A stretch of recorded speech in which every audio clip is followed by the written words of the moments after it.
welcome back to Diálogos. I'm Vicky Diaz-Camacho. And I'm Gabriela Watson-Burkett. We'll start the show with what's on our radar.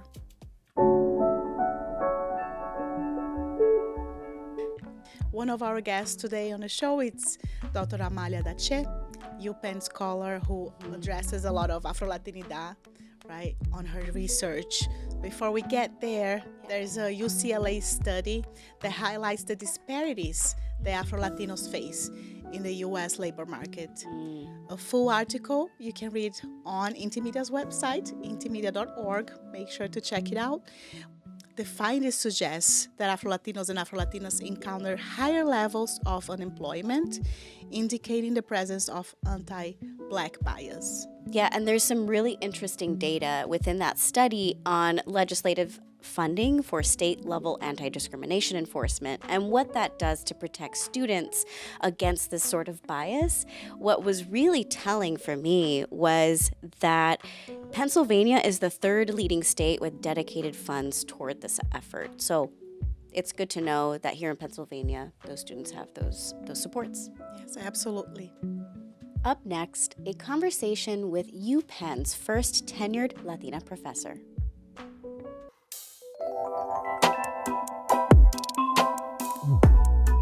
Today we're here with Amalia Daché, an associate professor in the Graduate School of Education at the University of Pennsylvania. Her major research areas include the neighborhood contexts of urban higher education, Afro-Latin and Cuban studies, and the college access experiences of Black and Latino residents. Welcome, Professor Daché. Thank you for having me. To kick off the conversation with a good vibe, what brings you joy these days? What brings me joy these days? Art. Art and experiencing people making art. So I love all the museums that we have here in Philadelphia. I love trying to make art with my writing, trying to be more creative. Nice. I actually was just done teaching classes at the Grad School of Education, and I was telling the students when they're writing their papers, you have to put some of you in this. You have to actually tell me a story, and storytelling is art. You know, you have to take time, and it comes from this human place that makes us unique as a species. You know, that we can make art. So seeing the results of people doing things like being human is something I really enjoy. So all the museums, all the community art galleries, yes, those things bring me joy. Nice. Amazing. And speaking of storytelling, obviously, 4 years ago, you became Penn's first tenured Latina scholar. And that accolade is one for the book. So bravo. Thank you so much. Amazing. But your story to get there is also notable. So as you wrote on X, formerly Twitter, you come from an immigrant and working class background, earned a GED as a to-be parent, then earned your first degree at a community college. So what fueled you to get to where you are today? Oh, you went all the way back. Yes, okay. Storytelling. Okay, you went back. So it's interesting, you know, when you get to academia, we don't go that far back anymore. You start with, you graduated with your PhD and now you're a professor. But I'm loving that you're going all the way back to when I was a teen parent in high school, and I had this little boy named Antonio. That was my oldest son's name, or it is my oldest son's name. And, you know, I grew up in Rochester in a Latino and Black barrio on the Northeast side. Any Northeast Rochesterians out there in the house? I didn't grow up on Clinton, which was like our Centro de Oro here in Philly, but I grew up in an area that was near the Southeast, near the cultural center of Rochester. And I saw the differences economically between the Southeast and the Northeast and realized that I needed to go to school for a long time and that I had to start at least with a community college and that I would have to make up so much of what I missed in schools because I was in under-resourced schools in the Rochester City School District. I went to different high schools. I got into fights in schools, and there was a violent context that I had to contend with. Some of my friends, you know, I had to go to their funerals, especially, you know, young Latino and Black males were shot and killed in Rochester, and these were my peers in school, no? Wow. And so I kept listening to my mother and my professors and mentors in school say things like, you have to just continue your education, and education will give you freedom. And I believed it.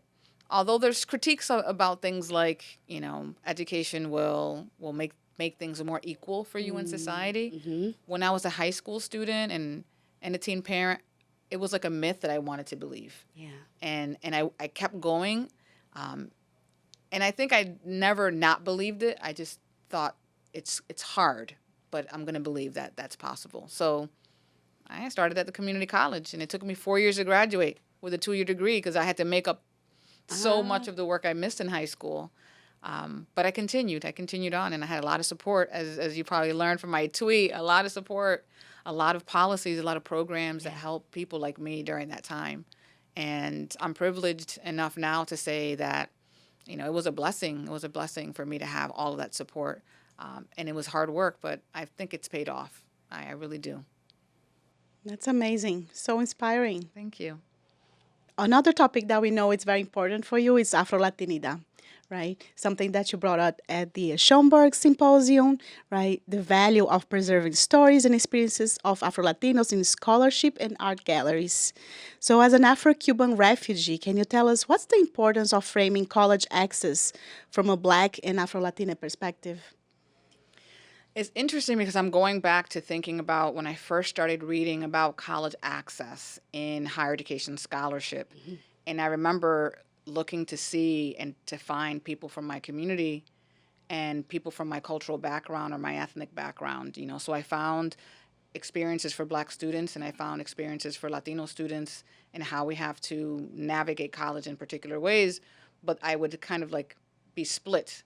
It's like, okay, here I fit the Black student experience on the racial side, and here I fit the Latino student experience on the ethnic side, but there's nothing that talks about being both in one body and what that means. And for me to be Afro-Cubana is really to understand my ethnic and spiritual and cultural roots.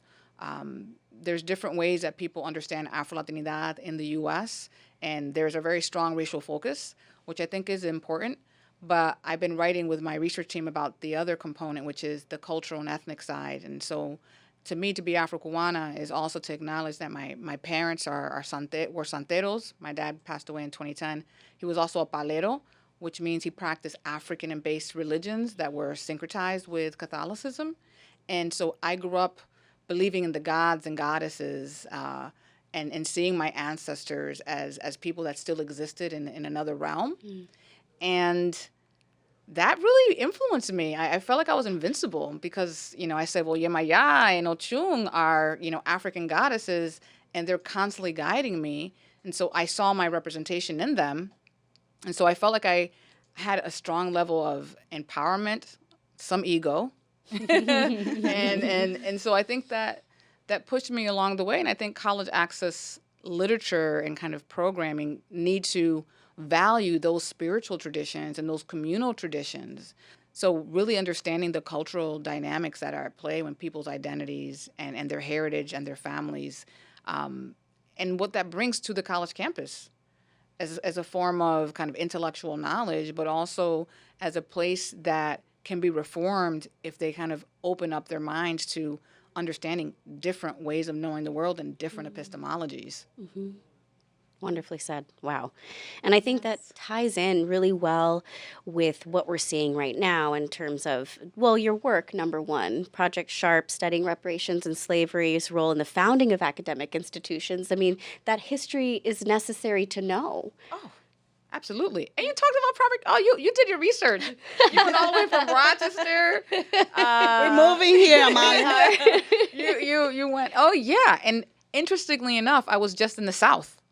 And I'm going back to the South because some of this research is actually going to college campuses and asking Black students about their experiences with this history of slavery on their campus and how that affects their experiences academically, psychosocially, emotionally.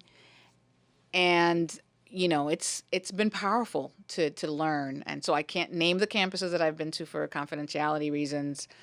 But there is a subset that are in the South, and there's some in the Northeast. Okay. So just Fascinating. important work. Of Absolutely. the city, right? Just for clarity. No, of the country. I'm sorry. So I've been traveling to different campuses in the northeast of the United States and the southern part of the United States. Okay. So, Amazing. and comparing the different experiences of Black students across. That's So it's not powerful. only myself, as you know, Project Sharp, my other colleague who's at University of Virginia, Juan Garibay, and then we have a research team that accompanies us. So Wow. it's a team effort, and we were funded by Spencer Foundation. Yeah. Okay. To do the work. Yeah. Wonderful. That's good to know. Well, and I also wanted to piggyback off of that. This ties in well with some recent news in regards to the Institute of Museum and Library Sciences, the small independent agency that distributes a majority of grants to libraries, museums, and archives. So, with that being cut down, what is the impact on college campuses for our public knowledge? What can you provide in terms of the insight there?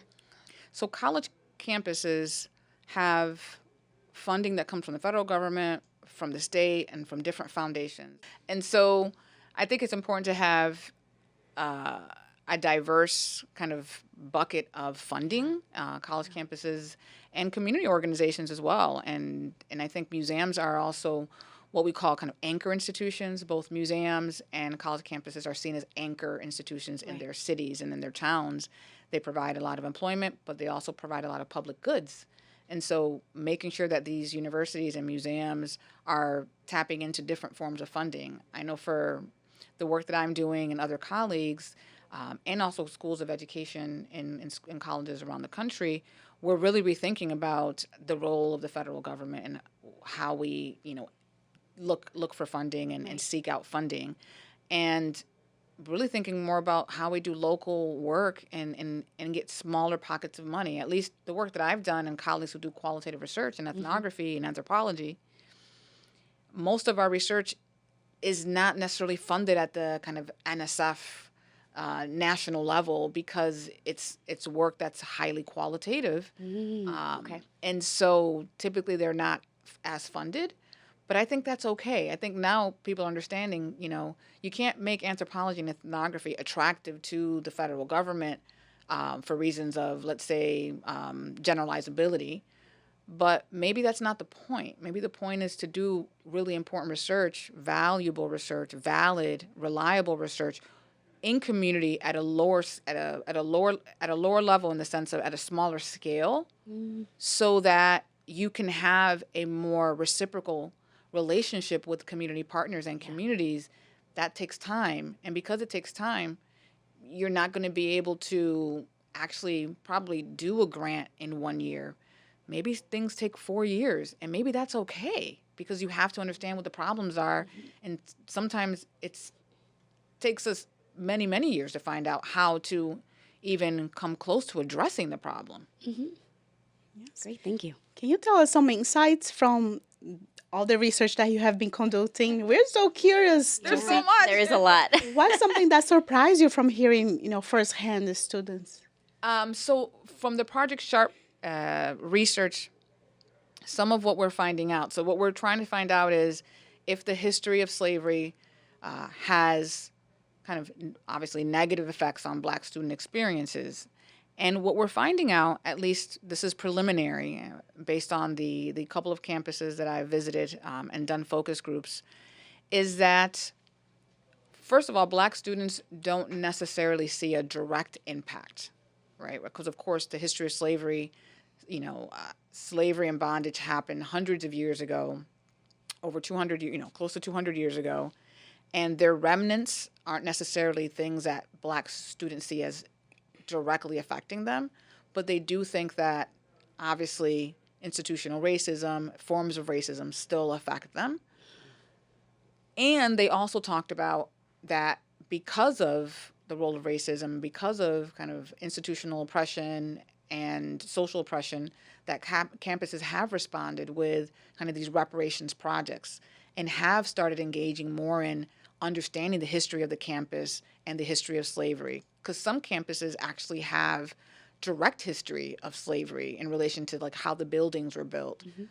And some campuses have less of a direct connection as far as not the architecture, but it may be like a trustee or a founder, owned slaves. So there's different ways that colleges are engaging in reparations, what we call educational reparations, and it can range from having a memorial to having coursework to having faculty research. And what we're also finding is that when faculty and students are working together, those tend to have more of an impact and the students know more about those programs than when it's just an administration push that there has to be faculty and student buy-in in order for it to be more visible to students across the campus. That's great. Yes. And another element to your work, what I absolutely love, is the storytelling piece and this tie to history that you're making so tangible. For instance, in the gallery in the residence hall, right? Yes, yes. Can you talk about that and some of your exhibits? Because that's really what struck me when you were sharing. Oh yes, that's the other things that I do. Is so at the Du Bois College House, I'm the faculty director, and we know the Du Bois College House at Penn as the house that was built by student activism. In particular, of course, Black students in the early 1970s felt a chilly campus and felt that they were not included in the white residential halls. And so they constructed the Du Bois College House. I believe it was called College House West at the time. And then, of course, it became Du Bois House to house Black students and to engage in Black research and topics that had to do with the African diaspora. And so I became faculty director 3 years ago, and I began with colleagues of mine to create a space in the art gallery that's focused on kind of Afro-Cuban art, and that is what you're speaking about. So right now, we've had 3 exhibits.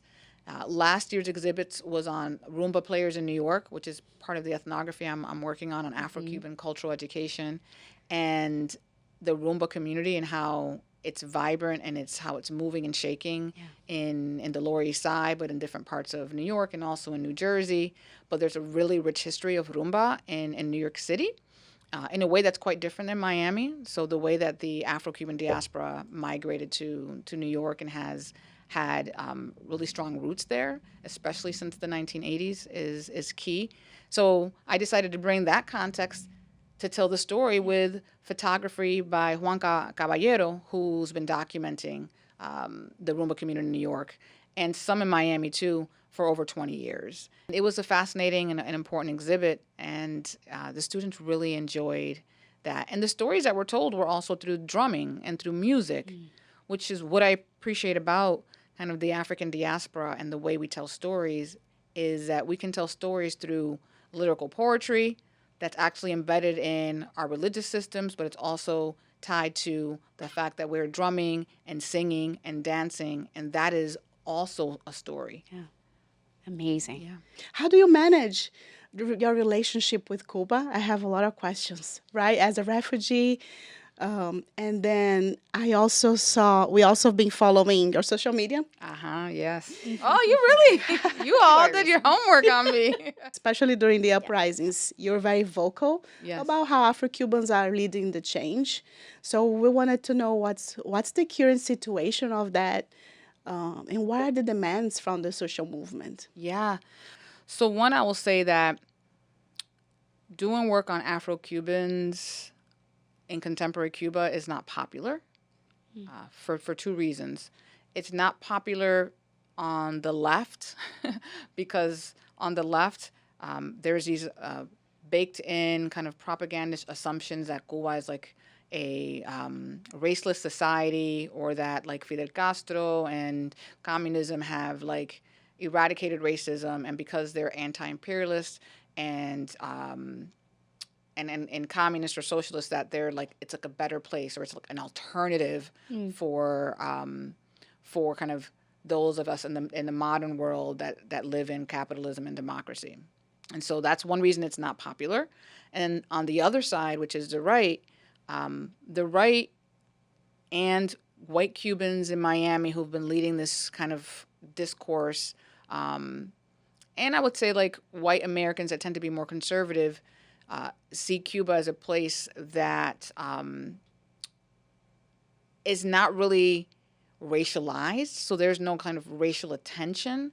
So when you talk about being Afro or talking about the Black experience, it's like, well, it's the political situation first, which I do agree. I do agree that we have to understand the political first, and that maybe there's not that much racism because we're like a multiracial society. And so like race is not necessarily something that's really addressed and like nuanced, and because of, for multiple reasons, racial democracy thesis and myths embedded both in the socialist communist revolution and also was baked in like the republic in the colonial period. So that racial democracy, which Brazilians also share, it's hard for Cubans across racial lines, even Black Cubans, to talk about being Black or talk about being Afro. So the right kind of takes that as like, well, there's no racism. And then the left kind of says, well, yeah, of course there's racism, but it's not because of communism. It's because of, well, the U.S. embargo or something else, but it's never communism. So for both reasons, I tend to be pretty unique in kind of debunking the myth. Yes, it's communism. Yes, it's socialism. And yes, racism exists in communism and socialism. And we have to figure out ways to make sense of these things for all people, for the international community, not just for Americans, but internationally. Cuba needs to be understood as a place that has a lot of violations for human rights.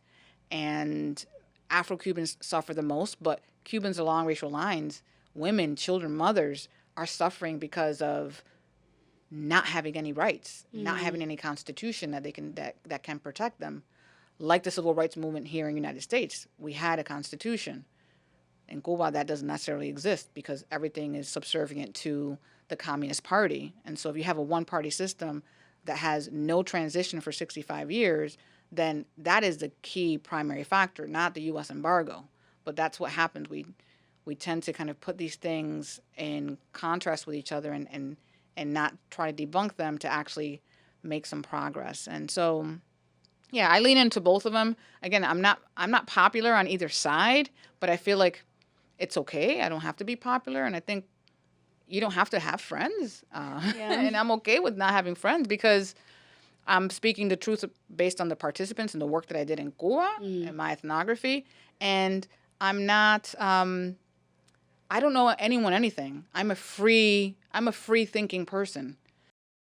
Well, I was going to ask you, how do you reconcile everything that you've experienced, number one, as a refugee, and then all the research that it's in your head. Yes. And so now much of it. witnessing what is happening right now. You mentioned fascism, so I'm curious, how do you reconcile all of that? So I did work in Ferguson, I did work as a researcher, so I want to be clear. I actually don't see myself as a scholar activist. I see myself as a scholar that studies activism. And so when I was in Ferguson, I was studying the activism there and talking about issues of education access. And so I wrote a book called Activism as Education, kind of drawing from the movement and having a lot of student voices. That work was absolutely exhausting. It was very depressing because I was in the middle of Missouri. Yep. And the way white supremacy functioned in Missouri was very direct and kind of more in your face. So I did that for several years. And when I came to Philly, I came right before George Floyd, and then COVID hit. Wow. So I felt like I had to slow down, and then I did work in North Philly on kind of public housing in North Philly, and I stopped doing work on activism, at least from that perspective, because what I found was that the Cuba movement started happening on July 21st of 2021. July 11th, 2021. And that became my attention. And there was actually a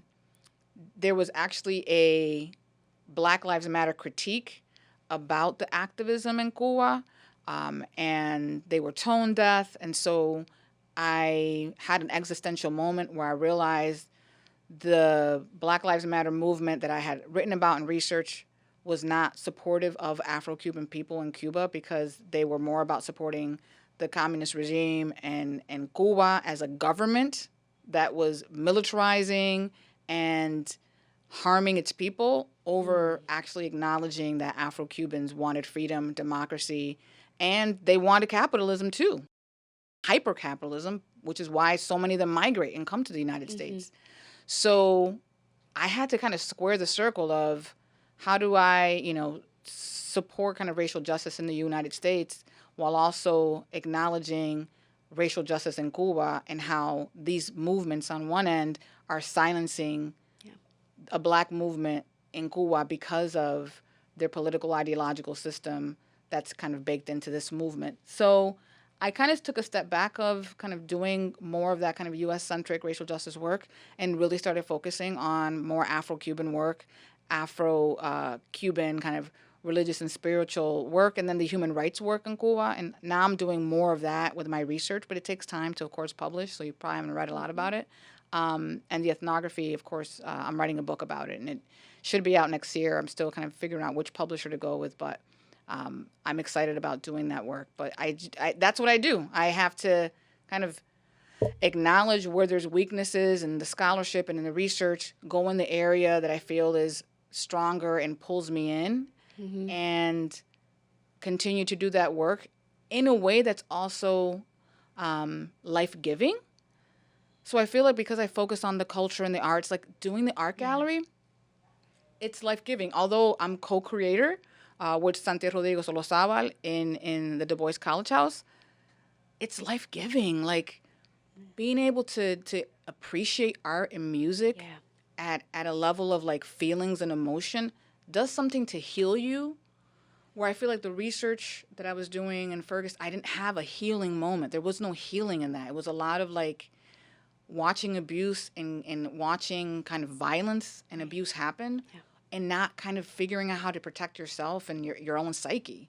So with the Cuba work, I feel like, one, I can't go back to Cuba. The government wrote bad about me in the papers, so I won't be able to return to Cuba. So there's also a piece of like, the only way for me to actually have a piece of Cuba is through the arts, through music, through writing, through the creative pieces, through doing more research that's focused on Cuba and really highlighting the voices of kind of the Afro-Cuban culture that actually comes across racial lines, to be honest. It's not like the U.S. Afro-Cuban culture actually comes out of white Cubans, too, because they practice Santeria, because they are very mixed people. Although they can be racist, it's anthropologically evident that Afro-Cuban culture is a part of large Cuban society. It's not just people who have darker skin.